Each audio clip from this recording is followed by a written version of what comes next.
একটা যৌনপল্লী নিয়ে গল্প, সেখানে আমি একজন যৌনকর্মী। এদের লাইফস্টাইলটা তুলে ধরা খুব কম হয়েছে আমাদের দেশে। আন্ধারে অনেক ভালো ভালো অ্যাক্টর অ্যাক্ট্রেসেস আছে। আমার চরিত্রটার ব্যাপ্তিকাল ছোট, কিন্তু ভেরি ইম্পর্ট্যান্ট একটা ক্যারেক্টার। আন্ধারটা বেছে নেওয়ার কারণ কি? আন্ধার বেশি নেওয়ার কারণ ছিল কারণ আন্ধারে অনেক ভালো ভালো অ্যাক্টর অ্যাক্ট্রেসেস আছে, যেমন নাজিফা তুষি আছে। আমি সবাই তো ওর হাওয়া দেখেছে, প্রেশার কুকার দেখলো, এর মধ্যে রোহিদের ট্রেলার দেখে তোমরা পাগল হয়ে গেছি, যে কেউ অসাধারণ অভিনয় করেছে। তারপরে চঞ্চল ভাই আছে, সবার প্রিয় চঞ্চল ভাই, সিয়াম আছে। তো যখন এতগুলি বিগ কাস্ট আছে একটা মুভিতে, এক্সট্রিম মশার কয়েল প্ল্যান্ট ফাইবার দিয়ে তৈরি, তাই সহজে ভাঙে না, সুগন্ধিযুক্ত ও নিরবিচ্ছিন্নভাবে জ্বলে। ডেঙ্গু, চিকুনগুনিয়া বাহি সহ যে কোনো মশার বিরুদ্ধে দেয় এক্সট্রিম সুরক্ষা। আর আমার চরিত্রটার ব্যাপ্তিকাল ছোট, কিন্তু ভেরি ইম্পর্ট্যান্ট একটা ক্যারেক্টার। সিয়াম আছে আমার সাথে।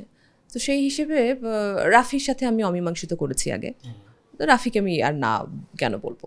হ্যাঁ, সো কাজটা করে ফেলেছি, ভীষণ ভালো একটা কাজ হয়েছে, দর্শক দেখবে সুন আশা করছি। আর এই রংবাজারের কথা যদি বলি, একটু অন্য গল্পের, এই গল্পগুলো কিন্তু অনেক বারে এসেছে আমাদের, তো সেখানে আরও কয়েকজন অভিনেত্রী রয়েছে।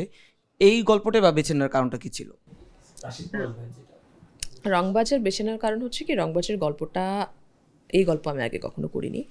এটা একটা বলেছি আমি অনেক ইন্টারভিউতে, বারবার বলেছি, একই কথা বারবার রিপিট করতে চাই না দর্শকের সামনে, কারণ দর্শকও বোর হবে।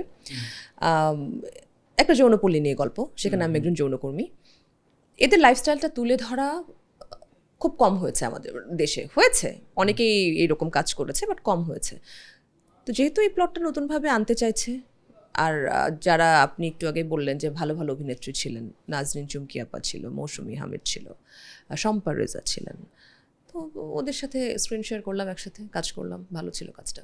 আর আমরা তো ছিলামই ব্রথেলে, দৌলতদিয়াতেই ছিলাম আমরা। ওখানে গিয়েই আমরা মোট 2 সপ্তাহ শুটিং করেছি।